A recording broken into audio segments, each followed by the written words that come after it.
Hey, wrestling fans, welcome to the One Wing Wrestling Podcast, where we help you navigate the complex world of pro wrestling, bring you the best matches, world class wrestlers, and news you can count on. At One Wing Wrestling, we bring the elite to you. My name's Christian Dhanai, and joining me, as always, is Mr. Bill Copbush. Bill, how's it going? It is going. Welcome to the first day of spring. At last. Is it spring today? It is spring. Well, it's going Oh, to be spring in about 20 minutes from now. okay. All right. So, yeah. Okay. Yep, we hit the equinox today. So now we get more Mm, sunlight, warmer weather, ostensibly. And you know that there are two seasons in the greater Toronto area, right? There's winter and and construction. construction. So, I mean, the Yeah. other night I was coming back from, in fact, your house. Mhm. And we got onto the Queen Elizabeth Way West, which, for those of you not from the area, is a major highway in our area. Dead stop. The whole highway was closed due to construction. We had to go Of down to a course. single lane to get off. It added like well over half an hour to it. Like I could have driven to your place and back again, like the time Of it took us course. to get off that highway. So it Not was good surprised. times. It was good time. And across the street from me now, I am currently staring at an excavator, one of the big Oh. ass ones, because some dude's building a house right across the street from my office. Oh, that should my be fun for the next while. Oh yeah, it's great. Dump trucks coming in and out all day, cement mixers. Did I mention I work from home? Yeah, it's good times. It's good times. Anyway, yeah, that's been my couple of days, but I can't complain. Sun's out. Lots of wrestling to talk about and watch. How was the hmm rest of your weekend? Yeah, the weekend was good. It was busy. I took my niece last week was March break for the kids in Canada. I guess most of the GTA, I guess. So ended up taking the nieces and the nephew out on Friday. So just bowling and like Dave and Buster's, which is like a gaming place if they don't have that. So where you guys are, and yeah, I was exhausted, absolutely exhausted. Because these young kids have so much energy, and I'm like, my God, like they're just nonstop, picking them up, putting them down, picking them up, putting them down, right? So yeah, it's good. It's quite the exercise, but it was fun. I mean, it it was technically a long weekend for me because I took the Friday off. And it actually did feel like that because on Saturday I was like, "Oh, is it Sunday today?" I was like, "Wait a minute, no, it's Saturday. What's going on with me right now?" Yeah, But yeah, no, it was actually it was nice, right? And having that day just to, even though it was busy, kind of like not having to work that day. And yeah, just that this like you could tell the weather's changing. Bright, like the light in my room is, oh my goodness, it's in the morning time now. Holy cow, is it bright in here? wait. Um, You mean by morning, like before you get up, or do you mean like? no, I could tell like the time was changing. This is before we actually changed time as well. Mhm. That the weather was changing as well because it was getting brighter. But man, does the sun hit? I don't understand why it hits, and it just seems to. I don't know why it's always just like in the summer and spring. Like I'll literally have to close a window because it just hits there. But during the wintertime, it's maybe You, because it's do you cloudy. understand how the sun works? Hey, I do understand how the sun works. I'm just saying, maybe it's always cloudy. I don't know, right? No, it changes position in the sky. Like as we go Yeah. around the sun literally changes position relative to the earth because of how our axial tilt Mhm. angles us to the sun. Yeah, And and so the and sun's literally in a different spot. but So, that's why I'm yeah, telling you, like that's why. I knew it. I Yes. was like, God damn Yeah. it, stupid son. So Yeah. that's why every time and it's funny because it's not only me like watching everyone on like the Zoom meetings. Mm, Everyone in the morning time they're like squinting now because the sun just is barreling mm, down on their faces because obviously they've prepared their their offices, I guess, for the winter time. So now everyone's adjusting and people are like, you can see they're closing windows and they're moving stuff around oh because they're wow. just not ready. But yeah, no, I listen, more sun, like we're not talking about snow or anything like that. Exactly. We're talking about So sun and the yeah. angle of the sun, which apparently we have now entered a science weather podcast. So before everyone's like, what the frack am I listening Yes. to right now? we Yes. are actually going to talk about some professional wrestling today, because what we do here on our weekly show is we're going to talk about some news items that came up over the last week that we'd like to share with you. We're going to talk about maybe Dhanai's got a dirt sheet for us. We will see. Krishna's going to give us our AEW roundup, looking at some of the best matches from AEW in the last week. And I'm going to travel across the ocean as I do every week and talk about some of the best stuff I saw in Japan. And as always, wrestlers of the week, matches of the week, lots to talk about, because my God, there was a lot of wrestling on the weekend. Holy crap, Was a there was lot a of lot of stuff. wrestling. Anyway, so why don't we get into it then? Cool. Okay. Well, we have some news. Unfortunately, the first one, as you've already heard us talk about it, like on the Dynamite show last week, Will Ospreay suffered an injury. When I talked about that match last week, I flagged that he was having trouble with that shoulder and he was going to go get it checked out. And it was, in fact, injured. He suffered a right shoulder injury during his March 13th New Japan Cup match with Mark Davis. He's out of the tournament. Mark Davis replaced him. The injury happened during that point that I talked about where Mark Davis wrapped Ospreay up in floor mats. Like Mhm. he was wrapped in the floor mat and then he did a senton on top of him. Oh my God. So Ospreay couldn't see him coming either, right? So yeah. Anyway, that's where he hit. He got the injury. He said he heard a shoulder pop. There is no Mhm. word as to the extent of the injury or the recovery time at this time. He was just pulled from the tournament, so he's gone to get it checked out. Hopefully, he's back soon and it's not serious. Yeah. Yeah, exactly. I mean, that kind of sucks that Will's injured and just in general, because you're right. Selfishly you want him back. There's some big events happening, just kind of want him here. So yeah, speedy recovery. Like that move kind of sucks. Like, wrestlers, I mean, they are fairly safe. Like they try to be as safe as they can, but there are some things like you kind of question, like, what, is it worth it to do this one thing? Right, that could potentially cause you to get damaged. Like every Mhm. time I see Darby Allin do anything, like remember when they used to put him in like the body bags and throw him? It's like, is that worth it? Like, you don't know where you're falling or how you're falling. Mhm. But apparently Darby Allin is unbreakable. So I mean, He's made of rubber. yeah, exactly. So yeah, it's always one of those. Is it worth it, guys? I get it for the shock and the awe and everything like that. But like, is it really worth it? Yeah. So yeah, no, speedy recovery to Will. Oh, yeah. And I mean, I even thought when I saw the move, I was like, but you wrapped him in the mats. Isn't that protective? Like, wouldn't you want to hit the senton with him lying on the floor Mhm. directly? I just thought it was kind of silly in the first place. And for that move to have been the one that injured him, I'm kind of like, oh, well, that's really Yeah, unfortunate. that sucks. In good news, Stu Grayson is now all elite once again. So he has officially signed. They've announced that he is back in All Elite Wrestling, where he never should have left. But I mean, if the fire he came out with on Wednesday is in any indication, this is a very welcome signing. I can't wait to see him wrestle more. And you saw his promo on Rampage? I didn't see his promo Rampage, but I saw being the elite with him today, which was kind Okay, of funny. I did not. Okay. So his promo on Rampage, he basically Mhm. was just calling out the Black Bull Combat Club and John Moxley specifically, and he wants Moxley. That, So for yeah. concussing it, and my God, did he sound passionate and vicious? So yeah, I'm quite looking forward to that. But what was on Yeah, being the he elite with him?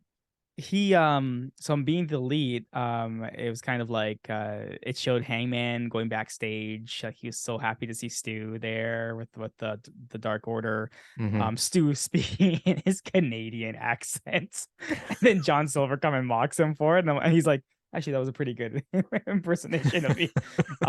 But Hangman actually saying to them, to the Atari Dark Order, thank you for everything Mm-hmm. and how he loves them and stuff like that. I'm like, oh, interesting.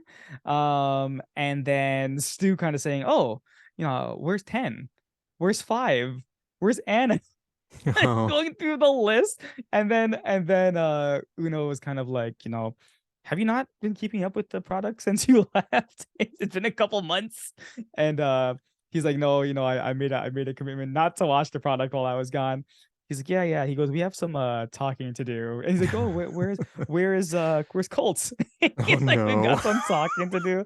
And then like they kind of walk away, but they were so happy he's back, and he's like, but where's Anna? Isn't she gonna hurt me or anything like that? So he ends up throwing himself over a table, Oh. because Anna would always beat him Yeah. up. So that was kind of funny. That was kind of funny. But Yeah. and I'm very curious. Like again, I'm not the biggest fan of carrying storylines through on being the lead. I am a little bit against this now because it does Mhm. kind of leave the general fans out of it, and I don't Yep. think they should be doing that stuff.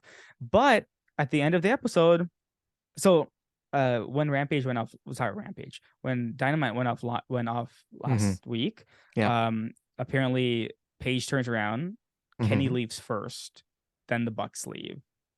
And then Kenny's like, no, he's like, what are you guys doing? Kind of. Anyways, so he goes back in the ring, cuts a promo, blah blah blah. Anyways, but at the ending of Big the Elite, Matt Jackson is on his phone, and he sends a message to Hangman, Kenny, and Nick, in their group chat. He's like, guys, I still thought I should get this group chat going again. So Nick responds with something, Hangman responds with something, and Kenny leaves the chat. Ooh. Ooh. I like Yeah, it. so I so like it. so I like it. I like where this is going because one thing that I keep pointing out, you guys remember when Kenny lost to Hangman, the Bucks went in and they gave the nod to Hangman. This is your time. Mhm. Right? Yep. Now, I don't know. I kind of like where this is going, right? Let's Yep. Oh yeah, no, that's awesome. And I mean, Yeah. let's combine that for a minute with the fact that once again they're highlighting the Konosuke Mm-hmm. Takeshita Don Callis relationship. Mm-hmm. Mm-hmm. So yeah, I'm like again, I know we're talking about Stu, but this is this kind of all just happened, and I saw it, and it was so subtle because it shows Matt's Mhm. phone and it shows the message, then it pops up with the message from Nick, the message from Hangman, and then you see just a Kenneth is it'll keep as Kenneth. Kenneth has left the combo Kenneth. because it Kenneth had Nicholas, Omega. it had Nicholas, Kenneth, and Hangman. So Oh, so their subtle comedy is their best stuff. they're Seriously. so good. They're so Kenneth and also being Nicholas. deleted, watching Kenny Omega talk. He barely ever swears. He's like the way he Mm, talks. You're like, you're such a but he was saying he's like, being home is so great because the whole thing was never forget where you came from, yeah. right? Yeah. And he's like, being home is so great, but it's like he has to manage all these things, plus trying to get tickets for his family to attend and make. He's like, there's just so much stuff that Hmm. happens. And yeah, it was a good being the elite. Like I'm very, very because when Kenny left that ring, the Bucks were still standing there Yep. with Hangman. And then for some reason, Yuta tried to attack and got kicked out of the ring. Um, but if you think about it, Danielson's going to be gone for a while. Hmm. So if they do a trios match with Hangman, they only need two more people. They don't need Kenny Omega there, right? Nope. So I'm just saying, like, and Kenny asking the Bucks, "What are you doing? Like, what are you Yeah. doing?" Right? So, And it isn't the first time Kenny's had tension with the Bucks. mhm. So this could get very interesting by I'm in. I just I that this is the subtlety of like, and it doesn't highlight it. All you see is like you have to pay attention, and you see Kenneth has left the chat because I'm like, oh, Kenny didn't respond, and then I look up and I'm like, oh, Kenneth has left the chat. I'm like, uh-oh. what's Kota Ibushi doing these days? Well, I've heard he's looking for his next contract, and he's looking to find somewhere where he can do what he. And here's the weird part, okay? And this is, I know we're getting a little off topic, but again, this is the news, this is speculation. But with Kota, um, everyone knows at this point the fallout between him and New Japan Wrestling, right? Mhm. Everyone knows Of the course, fallout he's of not going this. back Like, there. He it's went off to bad. It's start his bad. own thing too. Yeah, And my understanding was once that was sort of settled, then he's going to look for some place to actually yeah, wrestle. yeah. So like, I could see him joining AEW. Um, he just doesn't have to have a working relationship with New Japan. That's it, right? Like, I Hmm. mean, yeah, they have a working relationship, but he can have nothing to do with them at all. And this Hmm. is what's going to come up a lot in the near future in terms of, listen, you can sign people You can have people on your roster, but they don't have to be in any type of show with anyone they don't want to work with, right? Mm-hmm. But they can still be on your show, right? So there's a lot of like little things that's sprinkled here and there. And I know people are thinking I'm talking about CM Punk, which I'm a little bit, but in general, there are a lot of people that don't have good working relationships with like different organizations, even people themselves, Mm-hmm. but may show up, right? And you know how we talk about the bloated roster on AEW already. I'm hoping not too many people show up. I'm kind of hoping that because we already have like a roster that for some reason Tony Khan picks 10 people to feature and that's it. And he just does it over and over and over again. And I'm hoping that changes. But yeah, I'm excited. Big news. Again, so happy that Stu's back.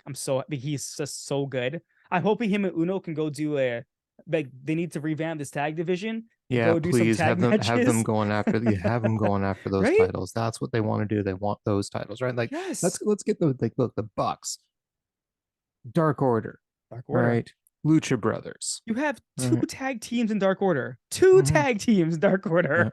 Yeah, exactly. Right. And then you have the Workhorsemen. That's right, Anthony. Exactly. That guy's pretty good, I hear. But here's my thing though. Mm-hmm. Like if you're a booker right now, not Booker T, if you're a booker here, Bill, okay, you see what's happening. We got Dark Order back together. Dark Order, good guys. Mm-hmm. You've clearly said the Blackpool Comic Club are bad guys until probably Danielson returns. Who knows when that's going to be, right? You've got the elite stuff.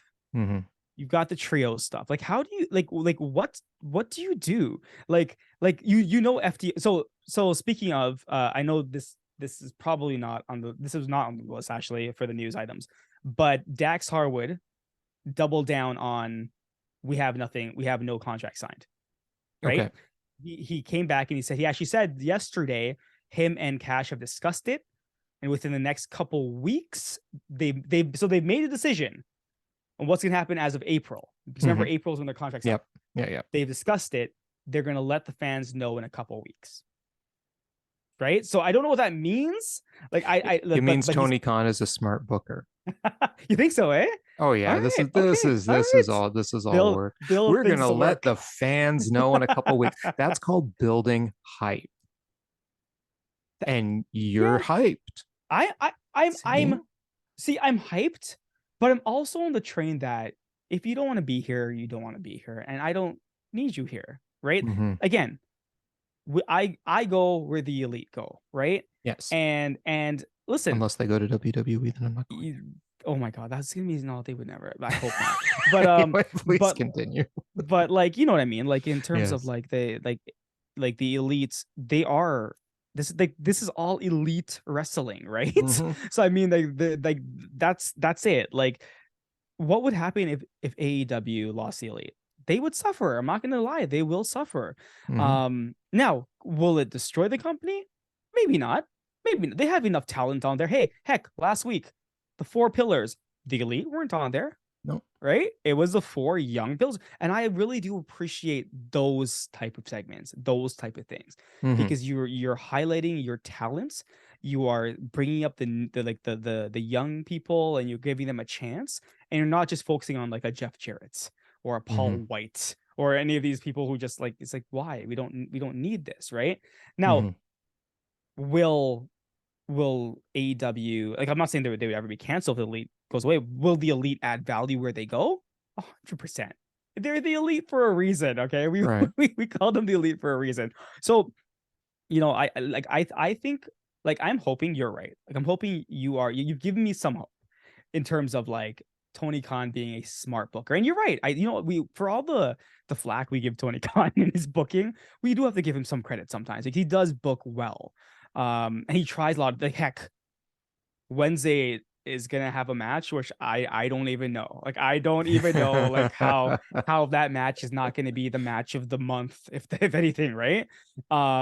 So let's give him some credits. And if this is like, if he's booked this well, hey, you know what? I am fully back on. I will appreciate everything happens from here. All I want is for Kenny Omega to sign a contract with AEW. Get that out of my head. Like, let's just get that settled.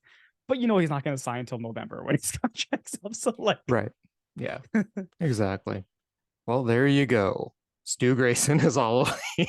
Stu Grayson is all elite. So welcome back, Yep. Canadian boy. He's Canadian, right? I mean, Yeah, like, he's Canadian. they're making fun of that, but I'm like, he is Canadian. Yeah, so I'm so confused. Yep. Yeah.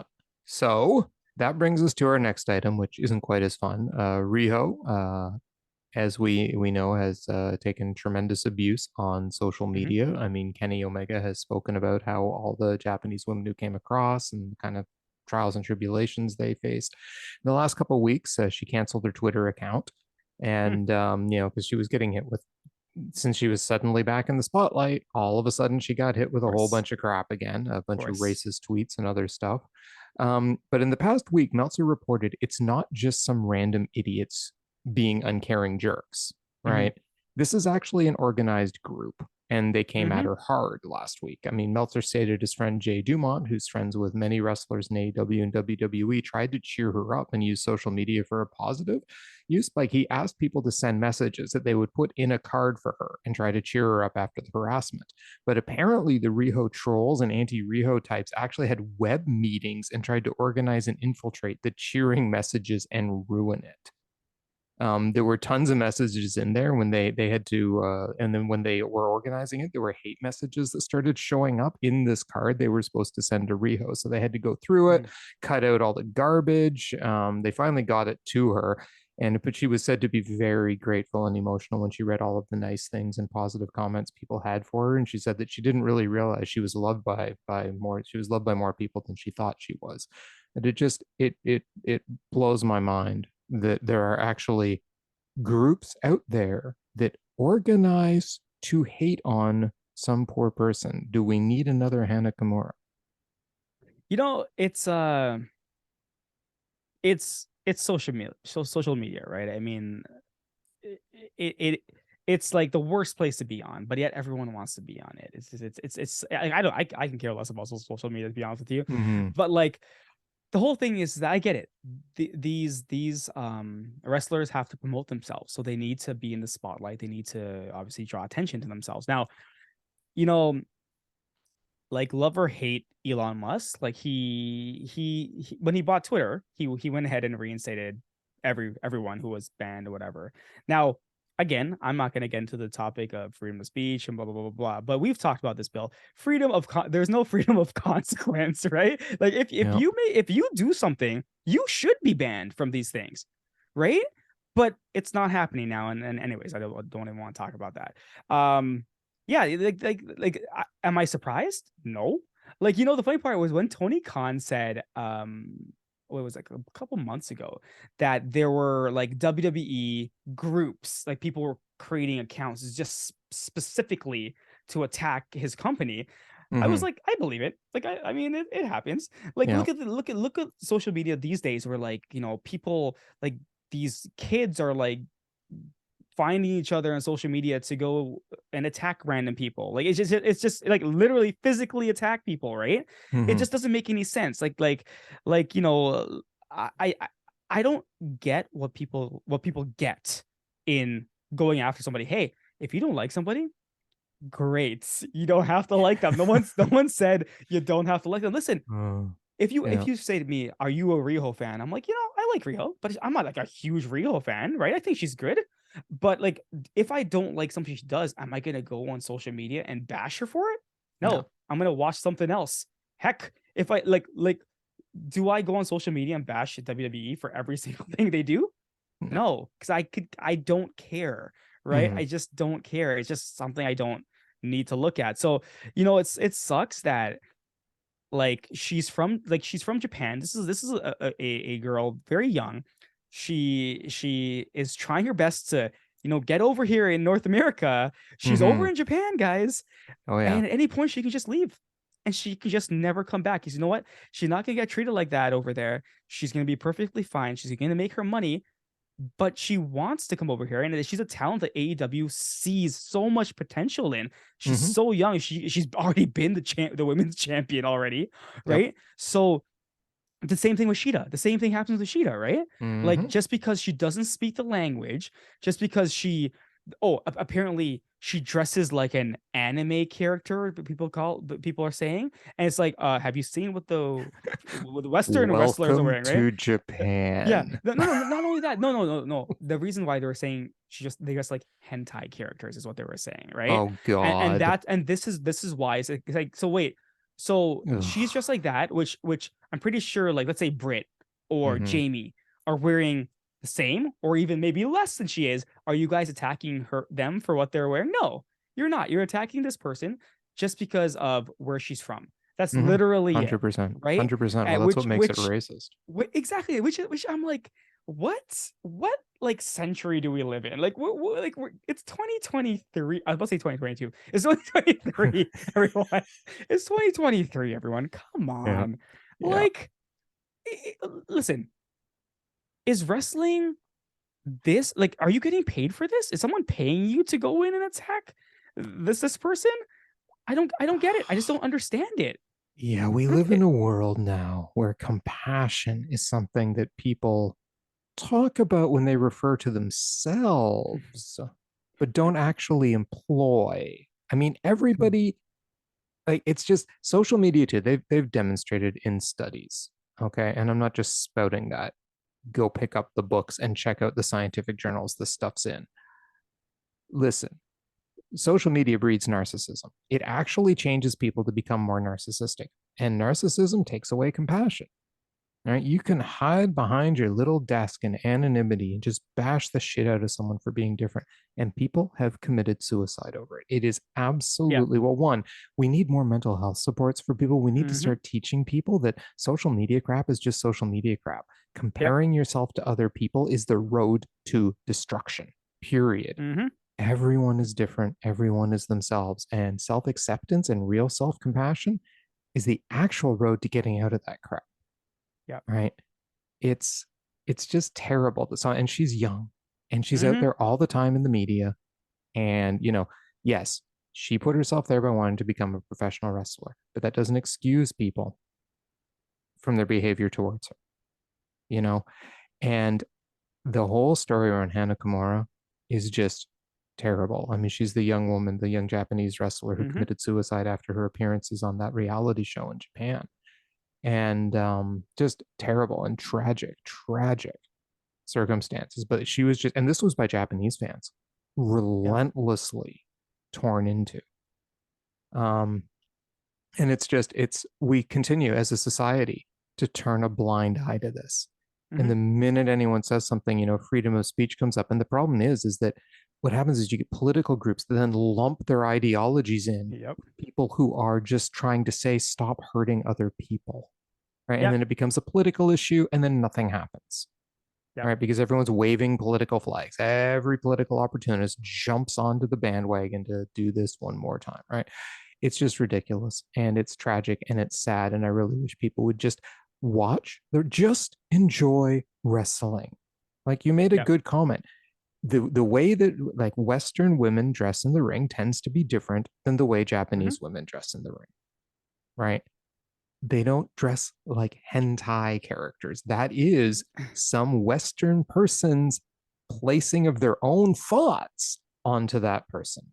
Yep. So maybe instead of bashing someone on Twitter, some people need to take long, hard looks in the mirror and realize that's where the real problem in the world Hey, you know what? I mean, like, it's funny because, like, you see the YouTube comments from that people put up on other people's like videos and stuff like that, and yeah, it's easy to say something to on your keyboard to someone, right? is. Mm-hmm. Besides saying it to their face, right? Forget who I forget who said it. Like, I don't know if it was a movie or something. It's like everyone has an opinion until they get punched in the face, right? And that's it, right? It's like, yeah, they could say whatever they want on social media, and you got to remember, like, we won't ever know the type of abuse these people get because we don't get things like people saying, go kill yourself, go do And no this, go kidding. do And that. if they Like, we did, don't I get that. just laugh. Yeah, but that's the thing. I would laugh. I'm like, okay, but that's the thing, right? Like, it's funny. I was listening to an interview the other day, and the exact same thing you just said, right? In terms of the problem is that everyone makes these things political. There's two, what, and both sides, and it comes down to, can we just agree this is wrong? Yeah. We're not saying, like, we're not trying to make it like what's happening is wrong. Can we find a way to fix it? Don't make it political. Just don't do that. But immediately it'll become political.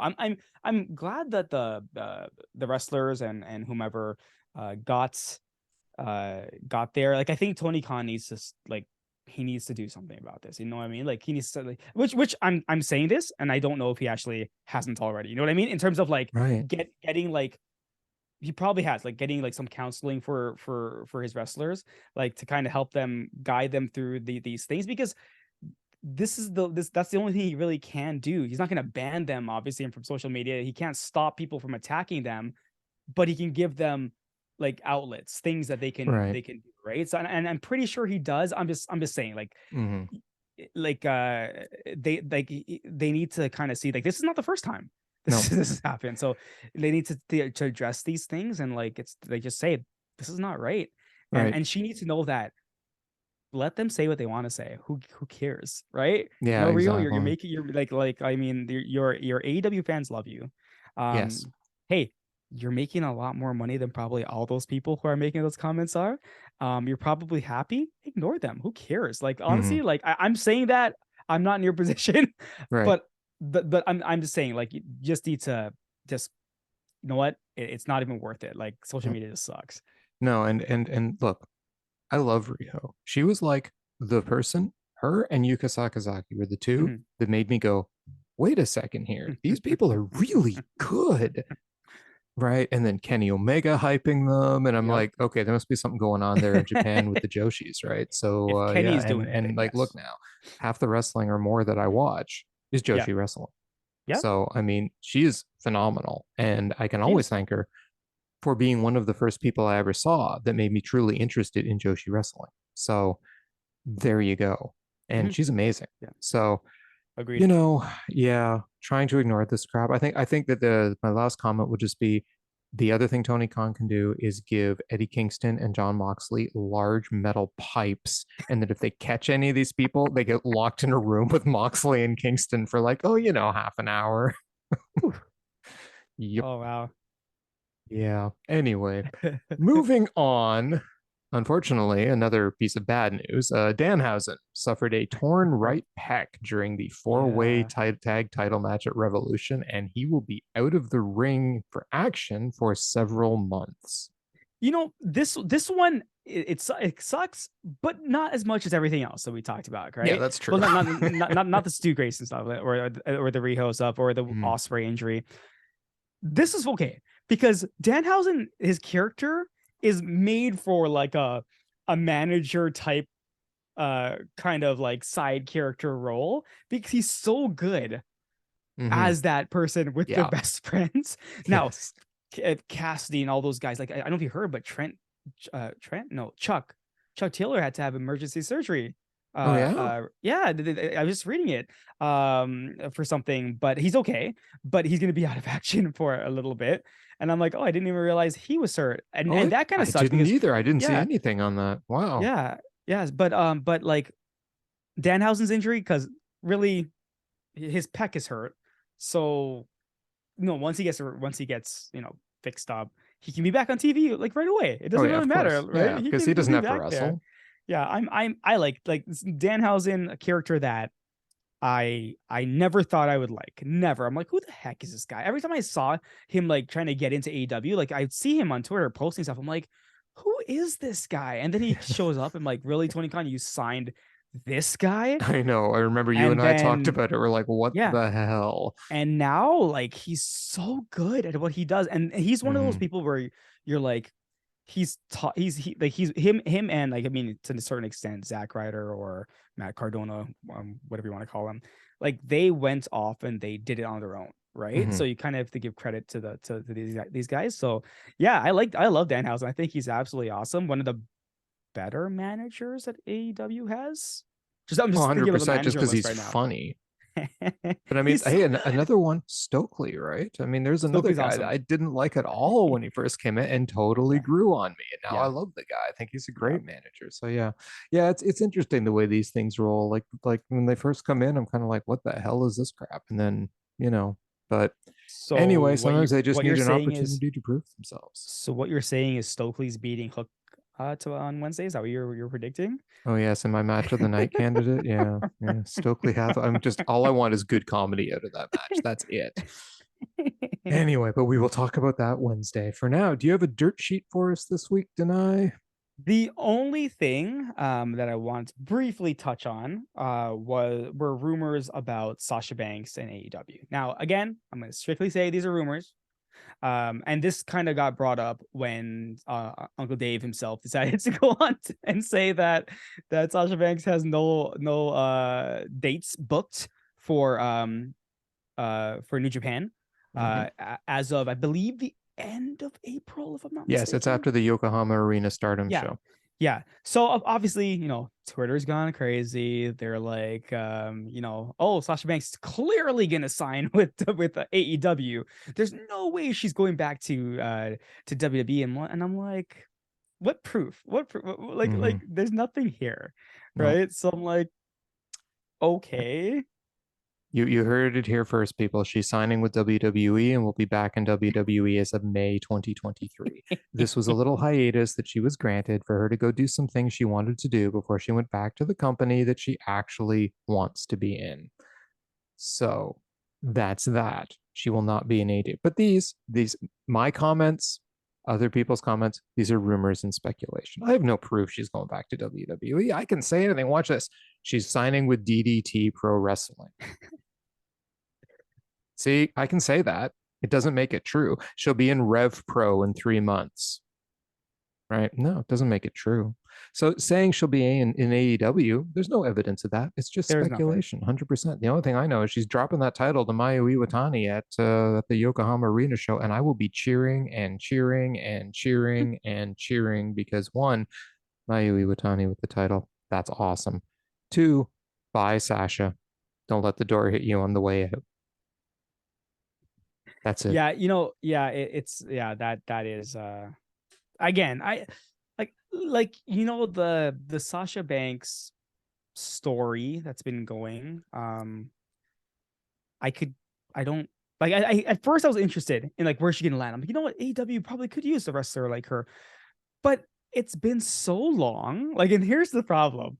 When she left, everyone was like, "Oh my god, she's walked out." So I was on the bandwagon where it's kind of like that's a little bit unprofessional, just leaving like that. But then again, I mean, like then you have Miro not wanting to do anything. Anyways, but I was like, yeah, hey, you could do whatever you want. It's your choice. Do what you will. Um, but now that I'm kind of looking at AEW, I'm kind of like, where's she gonna fit? Like, where would she fit? Right? Who would get bumped so she can fit in? Right? And You'd be I'm not. instantly in the outcasts. But that's it. No, I know that. I know that.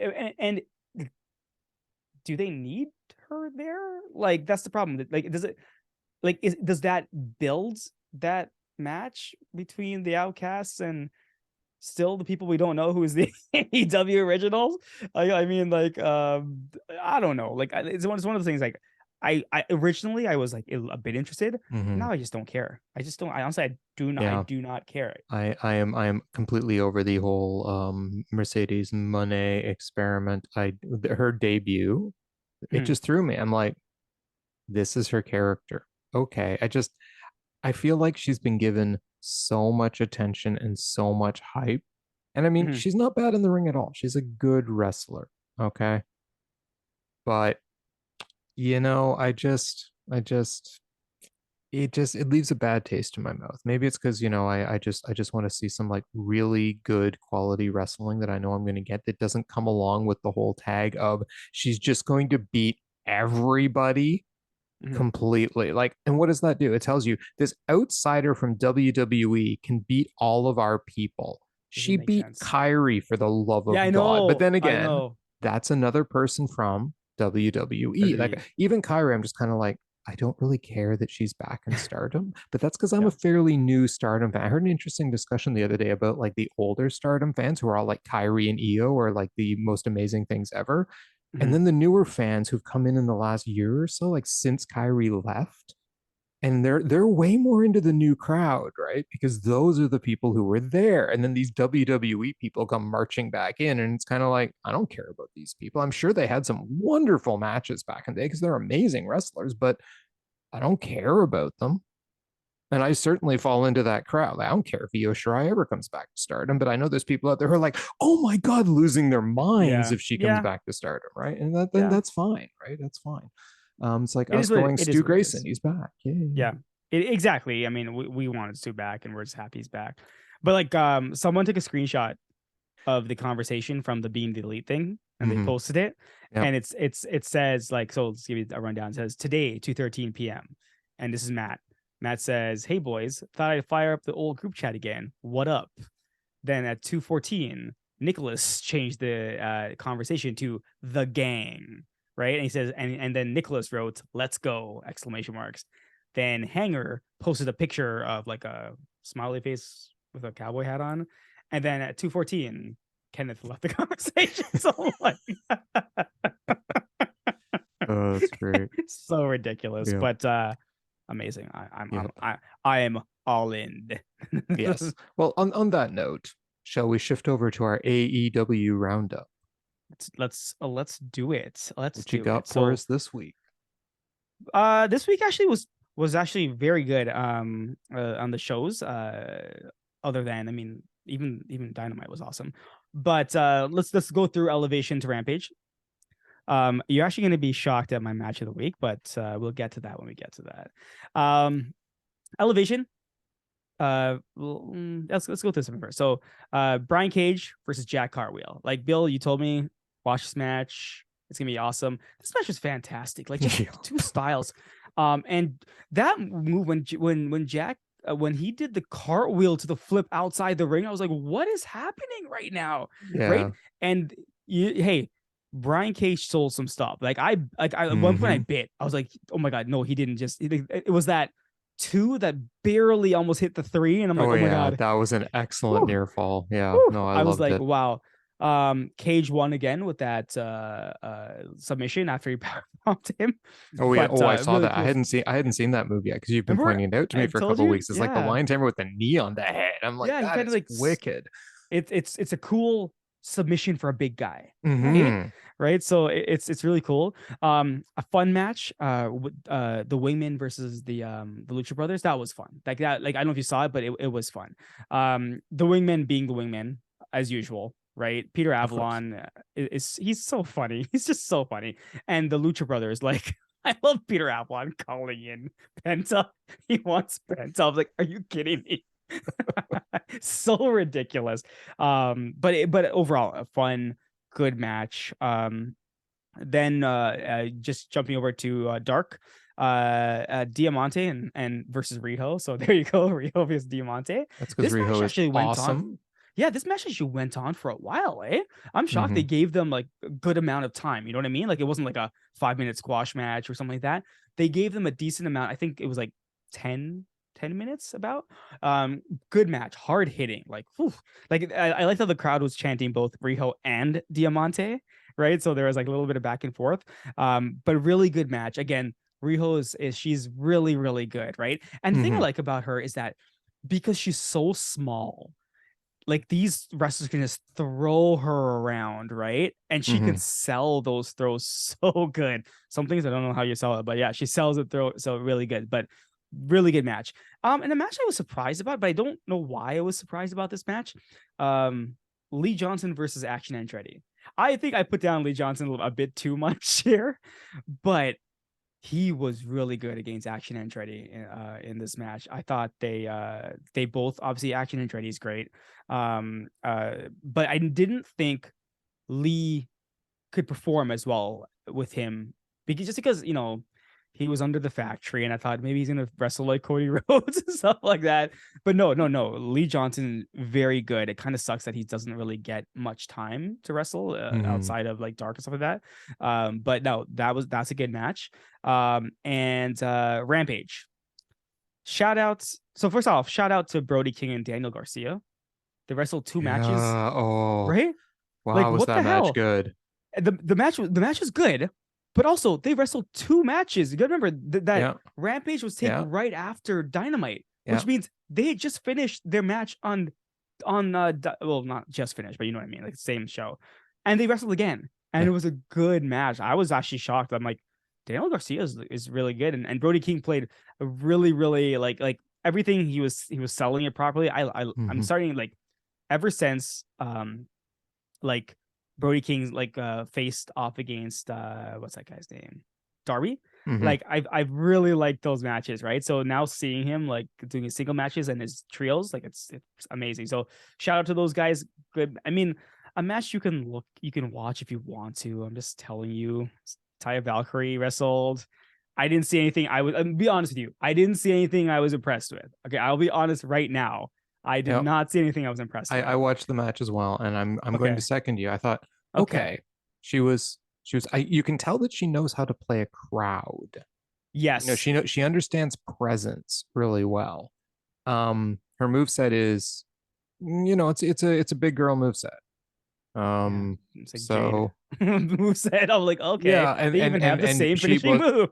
Well, they do, and legitimately have the same finishing move, which I didn't realize. I didn't realize that her actual legitimate finishing move was her version of the Jaded that she's apparently been using a lot longer than Jade Cargill. So, but I mean, okay. She was okay. That's it. Like as I said, nothing really impressed me. So it's kind of like, all right. But the match that impressed me though was Rey Fenix versus Powerhouse Hobbs. Holy crap. Like I don't even know what to say. I loved this match. Like this, like, I had seen a post of like them on Twitter, both of them just lying. Like it was a heads up shot. It was like they were just both lying on the mat. And I'm like, okay. And someone had wrote, this is how we feel like during this match right now, right? And Tony Khan actually retweeted what that person said and said, you were so hyped for or this match is so exciting that you even spelled Rampage wrong. Because the person spelled Rampage wrong. But this match so good. Like Rey, we know Rey is awesome. But watching him against like no pun intended, a powerhouse like Hobbs and like the reversals and those hits, like I've heard Rey is very stiff when he hits. So I don't know if they killed each other for real in that ring, but I was just like, oh my god, the hits, like just Rey Fenix just being Rey Fenix. Some of like the moves, the flips, the kicks, the reversals, everything. And there was a point where I thought, I don't know if anyone can actually land something on not Hobbs, on Rey, because he's just gonna reverse it. Like I think it was the clothesline where he got clothesline and then kicked up from the clothesline and kicked Hobbs in the face. I was like, what am I watching right now? Right. I was blown away by this. I thought it was probably if not Hobbs's best match. Like it's up there with his best matches, and Rey, I'm not shocked. This is like, again, with the Lucha Brothers, they go out there and they do their jobs. Remember I had said that they like they're the type of guys, they're so loyal. They go out there, they do what they have to do. They'll wrestle like the crappiest teams. This was an awesome showing for Powerhouse Hobbs and Rey Fenix. So if I was telling you to watch any of these matches that I've just said, I would say watch this one. This is the one to watch. Yep. And what this match did, I agree with you. It was the best match on Rampage. And I really liked the Daniel Garcia Brody King match. I mean, there were 2 really good matches on Rampage this week. This, oh my God. I mean, it was so good. It was just so good. I mean, and Hobbs just killing. Did she raise his chest, his back, everything? He just looked like he'd been run through the ringer, right? Like Hobbs killed him. Yeah. But Rey killed Hobbs too. Yes. And it was just such a good match. I mean, I'm not surprised Hobbs won. You kind of knew he was going to win in this match. I knew what the outcome was going to be. Yeah. I want a Rey Fenix title run. Same. 100%. I mean, the dude deserves it. He's one of the best wrestlers in the world. Yeah. I love Penta, but singles run for Rey, I'm all over that. I think give it to him now. Like Oh let yeah. him go. Yeah, exactly. It doesn't mean he can't tag with Penta. Well, No, he's got a belt either. no. So, there you go. Yeah, no, I couldn't agree with you more. Ray Phoenix, All Atlantic. No, sorry, I mean international champion. Is it Yeah, I almost said intercontinental. I'm like, no, international, Is it all international. international or is it just No, it's just international? international. Okay, all right. Yeah. I don't know. No, that would be just fine. That would be Oof, just fine. So yeah, that's that. There's some good stuff in AEW this week. a You lot know of where good else there was stuff. good stuff this week? Stardom. Japan. They Stardom. No, I'm going to start with New Japan because the New Oh, Japan Cup continued. oh Remember yes. last week I reported up to the point where we got to the last round two results, and on March 15th, David Finlay unsurprisingly beat Great Okan. Big surprise. But then Shota Big Umino surprise. faced Zack Sabre Jr. in this round as well. And they had what I can only say was a very technical match. I won't go into it in too much detail. Umino then got a bloody nose from Sabre. I mean, Zack Sabre wrestled this match as if he was like, I got this in the bag, like totally Oh, cocky. I'm not losing to this kid, right? Umino targeted his arm and went to work on him. And they did a lot of mat wrestling. Sabre couldn't fully apply his arm bars that he likes to use. I mean, it worked, right? Umino then hit him with a lot of strong moves. Some flash pin moments. There was a point that he went Sabre countered into a choke on a roll up and then transitioned to a double armbar. Still got away. It was really really good. There was a lot of submissions. There was a lot of mat wrestling. I really enjoyed this match. Sabre put Umino down at one point with a high kick and a hard slap, but then suddenly Umino hits a backslide and nails the Death Rider for the 3, and Shota Umino defeats Zack Sabre Zack Jr. Sabre in what Jr. I would call probably a 4-star match. So I would say check this match out. All It was right. the best match out of round 2 that did not involve Will Ospreay. So yes, Fair enough. recommended definitely from the March 15th show.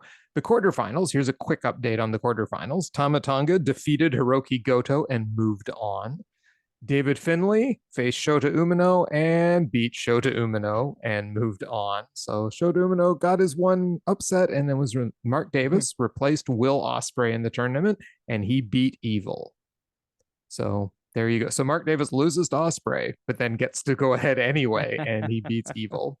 And Sonata beat Naito in what was probably I wouldn't call it an upset, but yeah, a really hard match. After the match, though, the important point is Sonata then quit LIJ because Oh, he Naito's the did. leader of LIJ. He beat the leader and then he quit and he joined Just 4 Guys, who then immediately changed their name to Just Yes, 5 five guys. Guys. Okay, that's pretty awesome. I'm not gonna lie. Yeah. Cool. And then Naito afterwards questioned his thinking process, meaning Sonata's thinking process. Mhm. He's like, "We're a group that's hard to get into, and you had nothing but title matches since you got here. Now you went and joined these guys, so you could do what? Be the best wrestler among a group of small guys, and because you're upset that you have to play second to me or something to that effect." So, anyway, then the semifinals happened. And Sonata versus Mark Davis, guess who won? It was Sonata. not Mark Davis. It was This is Sonata. Sonata. Yeah. Yes, it was Sonata. And David Finlay faced Tama Tonga, and we did not get the Tama Tonga Mark Davis final. We got the David Finlay Sonata final. So tomorrow in the finals, Fit Finlay. David Finlay, Yes. not Fit Finlay. David Finlay will face Sonata for a chance to face Kazuchika Okada at Sakura Genesis for the IWGP World Heavyweight Championship. If it's Sonata, this is the same match they've played in New Japan many, many, many times. If it's David Finlay, he'll probably lose, but it's a real pump up for the Bullet Club with his leadership, making them the first time they've been relevant since 2015. 15. I really like David Finlay as the Bullet Club leader. It's very good. Maybe he'll change around. Yeah. Yeah, all that show will happen tomorrow. But anyway, moving on to Tokyo Joshi Pro Wrestling, which you haven't heard me talk about too much here, but they held their Grand Princess 23 show at Ariake Coliseum, the largest show Tokyo Joshi Pro has ever run in their entire history as a company. They are also showing solid growth these days. So there seems to be a much stronger Western interest, I would say, too.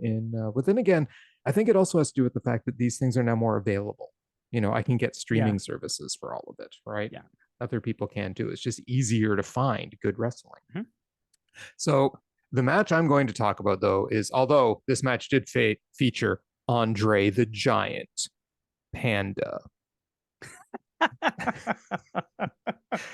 in a tag team match. Panda? Andre the Giant Panda. Right. Yes, okay. It was a tag team match. Yeah, the panda was beating people up. It was giant, by the way. Like, it was twice the size of the women in the ring. Yep. Hey, at least they're being original. Yes. Oh yeah. No. I mean, Tokyo Joshi Pro takes the comedy aspect a little further than Stardom does. Okay, maybe a lot further than Stardom does. Yeah. But yeah, it's I'd recommend watching the show. It is a very good show, and the main event, which I'm going to talk about, is Yuka Sakazaki taking on Mizuki for the Princess of Princesses title. And this goes way back because Mizuki is Yuka's best friend. And I'm going to talk to you about a little bit of a story because they faced each other way back in 2018. They were a tag team, and their tag team name, I love this, Magical Sugar Rabbits. Only in Japan, it's a tag team called the Magical Sugar Rabbits.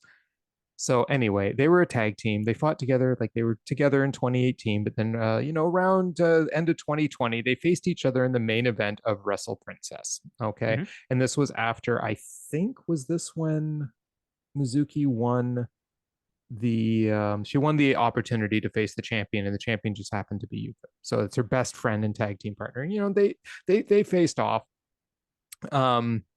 And she had spent some time before the match in 2020 telling Yuka to stop helping her out. She needs to stand on her own, and that she needs to learn to hate Yuka so she can surpass her. Well, they had a very emotional match. Yuka won, and then immediately just grabbed a mic and told Mizuki how much she loves her, and that they'll always be friends, etc. Right? And in contrast, Mizuki said that contrasting Mizuki's comment about needing to hate her in order to beat her, right? And so, but though they became friends again right after this. So Yuka then went on to win the Princess Cup, wins the title again the following October, and they had a good run as a tag team for 2 years, though, too, winning the belts. They became kind of like the Young Bucks of Tokyo Joshi Pro, like the tag team no one can beat because they're so awesome. Mm-hmm. So that was their role for a long time. And then, once again, she gets the title, and then Mizuki ends up winning, getting the next title match after winning a battle royal, I believe, in January. So she gets the right to challenge her, right? And this was after, Mizuki been, I love you so much, and I just want to team with you as much as possible, and blah, blah, blah, right? They keep tagging together, but eventually Yuka, she's like, I don't want to fight her. I just don't want to fight her. Right? I love her. I don't want to fight her again, right? Like, she hated that. She goes, we're going back to that dark place again where we were back in, 2 years ago. In a preview match for this, Yuka and her had to face off on opposite ends of the tag team, and Yuka was just refusing to fight her. So, anyway, she had to fight her, and so the match happens, and Mizuki comes out looking very emotional. Like, there's literally tears in her eyes as she's making her entrance to this match. Okay, Yuka comes out. Okay, Yuka from AEW. How does she come out? She's like happy and like happy. Yeah, like just like really like joyful and smiling and running, and she comes out looking like she would rather be anywhere else. Like, just serious. Face is just like she's like sighing, walks to the ring, right? Like, she just, like, her music's playing, her music, it's so upbeat. She's just walking to the ring with this music playing. It was so funny. She won't even look at Mizuki when she gets in the ring. Like, she's just avoiding, like, she's looking in the corner, she's looking out at the crowd, she's looking anywhere but Mizuki's corner, right? And so yeah, they finally shake hands, and after some light exchanges, Mizuki lays into Yuka with a forearm, and Yuka just throws her out of the ring.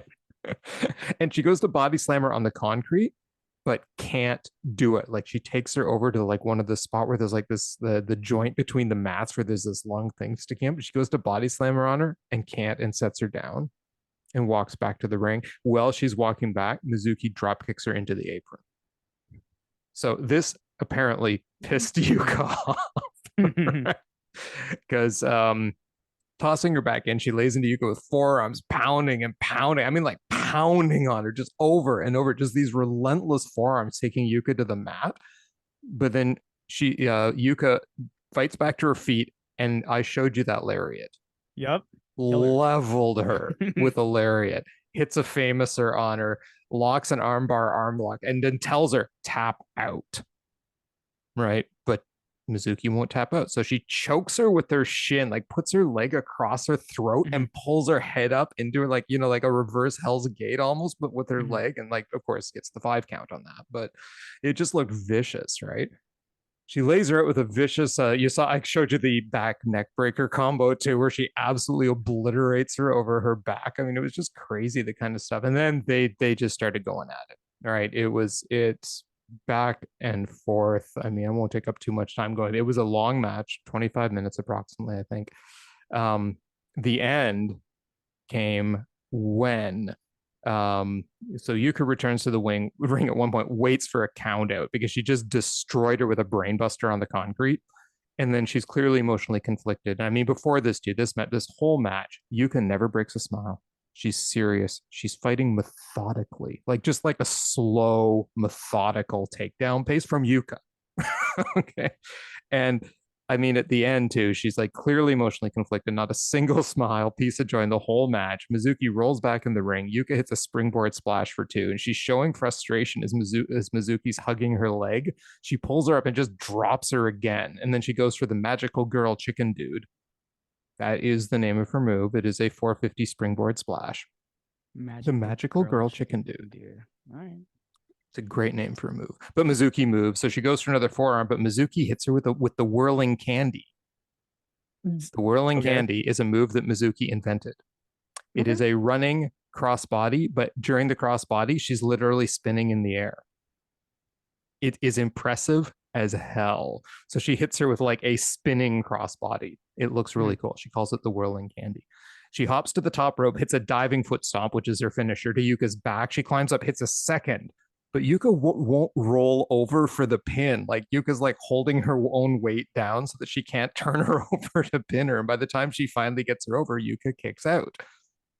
And then Mizuki goes for a suplex. Yuka blocks it. They fight some more, but Mizuki hits a vertical suplex, and then she hits her cutie special, which is a bridging fall away slam into a pin and gets the 3 count on Yuka, winning. And this is her 5th try at the title and her first time winning it, beating her best friend. Mizuki's crying when she finishes. Yuka's just staring at her. Yuka gets up, helps Mizuki up. She gets the belt and hands it to her with her first smile of the night, which was really cool. She hugs Mizuki, celebrates briefly with the belt, looks to a seated Yuka, and Mizuki's just like tears everywhere. Yuka's crying. Yuka shakes her hand, holding, and they talk for a little bit. They get a mic, and Mizuki's like, she loves the fans, the wrestlers, and Yuka, and she'll try to be a great champion. So of course it's all hugs and stuff. And then at the end, Mizuki asks her if she's hungry. And this was just like the close of their title match in 2022. All right. She goes, "Are you hungry?" And she goes, "Well, so if we are, I want to go eat hamburger steak." And of course, this is how they finish, right? Where then the crowd yells, "Happy, happy." And that was the end. It was a really good match. I absolutely loved the emotion and the storytelling in this match. I mean, look, the history of it behind this match and the way they got to it and the years this match was in the making and Mizuki's first title. It's just so well done. She's a 10-year vet. This is her first title. Like first major title in Tokyo Joshi Pro. So yeah, really well done. The emotion in this was that Yuka is just like, she's so good. You know, like to be able, you think of somebody as in a certain style, right? But it's those wrestlers who take it to the next level, right? Like the Kenny Omegas, the Will Ospreays. And I put Yuka into that kind of level for the women, right? Because she can show totally different emotions and wrestle a totally different style depending on the situation. She was brutal. She was methodical.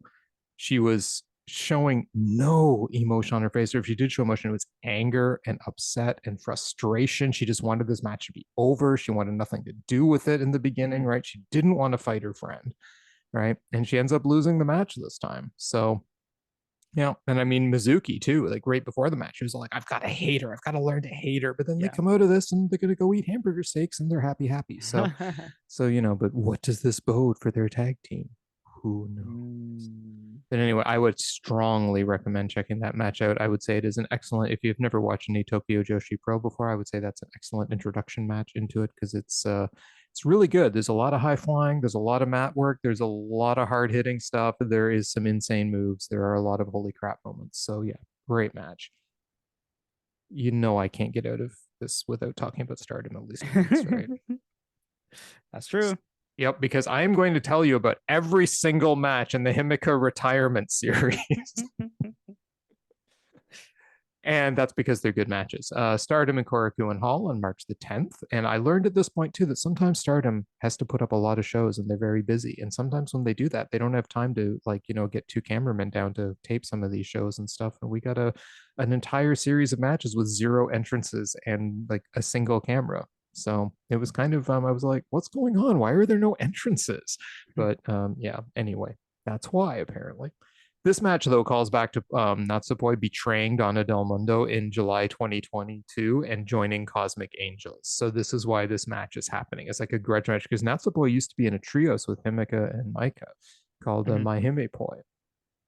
And she left because she betrayed them to Cosmic Angels. So Himeka and Natsupoi just stared at each other from the corners for a very long time, and then they get into it, right? I mean, this match was hard hitting, and Natsupoi did everything high flying. There were some amazing counters in this match. Himeka just kept putting her down, right? Like she's strong. She's like a large one, like muscularly large woman.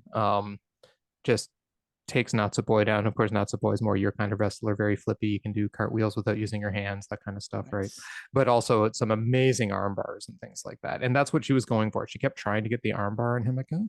And actually near the end, right? I mean, Himeka slammed her down, put her on the turnbuckle, goes for a running power bomb, like has her up in the power bomb position from the turnbuckle, goes for a running power bomb, but Natsupoi manages to reverse it into a face buster onto the mat, right?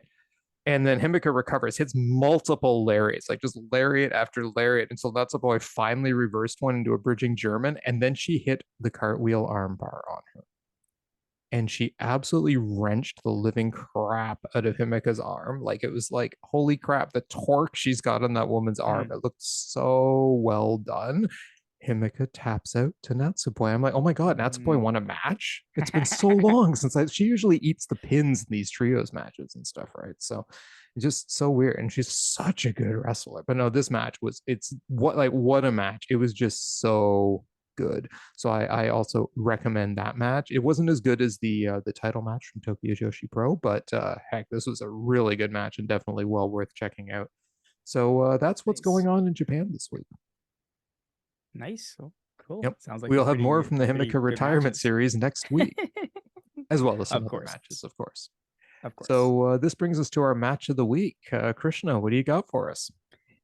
As much as I loved the 3-way triple trios match, I was trying to think, I'm like, what do we call this again?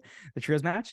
I'm gonna say I'm giving my match of the week to Hobbs and Ray Fenix. Whoa. I thought, you know what, because I've seen the trios matches, they're always good as expected. A little bit spoiled there. What I got from Hobbs and Phoenix was just a little bit more in terms of like these two guys like just killing each other, right? I was so like I don't know why I was so impressed, but I was really impressed with Phoenix, and I was really impressed with Hobbs, and yeah, I like this match. I was like, on a week where they had Kenny Omega and they had the Young Bucks, I'm actually gonna give the match of the week for me over to Phoenix and Hobbs because to me I think they just knocked it out of the park. So that's my match of the week. Very nice. And I'm not surprised. One, it's a very Krishna style match. It is. Two, the storytelling that match was outstanding. The little guy trying to overcome the big guy, and they just played it so well. And Ray Phoenix is so good at being the underdog fighting. I mean, he's got a lot of that Rey Mysterio talent in him. You know what I mean? Like, except he is dare I say, a slightly better wrestler, because Rey Better. Mysterio is amazing, but Rey Fenix is on another level He's entirely. he's So, on an elite level, like, mhm. and he's bigger and everything like that. So it, I don't know if it adds impact to everything, but the way he scales those ropes, and like Oh he does yeah, like the 619s or whatever you want to call it, like with ease. He just does them for no reason, to like just to bounce back and roundhouse people in the face, right? yeah, And his like his cutters and everything, I just absolutely love them. yeah. He's So an insane so wrestler. good. Yeah, he's one of the best in the world, Yeah, 100%. agreed. So yes, my match of the week is going to be the one I just talked about. No, not the Himeka Oh, retirement match, but the Yuka Sakazaki taking on her best friend Mizuki for the Princess of Princesses title at Tokyo Joshi Pro Wrestling. What an amazing match. I mean, storytelling wise, this was such a good story, right? And just the emotion and like mhm. Yuka just never cracking a smile, not a Yep. single time in the whole match. Like wrestling so out of her style, really demonstrating how good the selling both women did, the moves they both hit. It was just such a good match and with such an interesting ending. All right. So hey, it's Mizuki's first title reign. We'll see what happens. And there you go. So that's my match of the week. And that's only because, by the way, the Elite, I would like to point out that trios match on Dynamite was It was great. exceptional. It was a Yeah. great match. But this one, in terms of things like storytelling and just long-term impact, is just took it that much better. It Yeah. had that one Yeah. little better dramatic element to it. Well, this brings us to our wrestler of the week. Well, if you didn't know already, my wrestler of the week is obviously Ray Phoenix. I think, just for everything I said earlier about the match, I think he's just he gets overlooked so much, but he's just, as you just said, he's on an elite level. Like, this guy is so awesome. And I go back to it. He just goes out there and performs. That's it. Like, there's nothing about it, right? So yeah, easily my wrestler of the week, Ray Phoenix. Nice. No, and I can totally see that too. It was an amazing performance. He did a really good job. And like his presence and his charisma while he was in that Mhm. match. I mean, the crowd was so behind Yep. him at points of that Yeah. match too, right? So it just he's exceptional. My wrestler of the week, probably not a surprise at all either, is Yuka Sakazaki. Mizuki would be a close second, but Mhm. man, just seeing how different. I mean, seeing how differently that she can wrestle, seeing the emotion she can put on her face, seeing how that she understands all the nuances to carry a match properly, seeing her take her style, her usual quick, fun, flying, happy style, and wrestling this slow, methodical, like just the number of times that she would just pick Mizuki up and just rocket her back to the mat with a forearm, like just smashing her, right? Just incredible, incredible. Like she just felt vicious to me, Mhm. right? And it was a side of her I've never seen before, and just so well done, so artfully done, like a master of her craft, right? Like to me, it showed me another side of her that put her on another level. Like I saw her in this match and went, oh my god, I like you so much more now than I did before I watched the match. You like Nice. the talent is just insane. So yeah, 100% wrestler of the week. I learned things about her wrestling ability that I did not know before that There match. you go. So that match did its job. So there you go. So in a week where Kenny Omega wrestles, neither one of us pick his Neither match of or us. Kenny Omega. Sorry, Kenny. Wow. Sorry, Kenny. Sorry, Kenny. Next week. There's always sorry, There's Kenny. always next week, Next man. week. There's Next always week. next week. I'm trying to think what else is on next week. Oh, we've got the finals, but I mean it's Sonata versus David Finlay. I can't see that beating Omega versus Vikingo. Yeah, and I know Stardom's got some good matches coming up, but I'm not sure anything's going to beat Omega versus Versus Vikingo. So Vikingo. I mean, should we just go ahead and give it match of the week I next week know, as it right? is?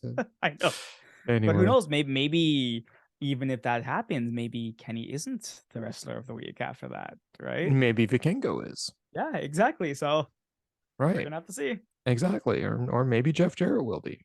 Oh my god. Oh God, I kill me. Oh my god. Anyway, yeah. But in all seriousness, it is time for us to go. And as the great one always says, and as he said the other night in Winnipeg, Manitoba, Canada, goodbye, everybody. Mwah, and good night. Bang. Night, everyone.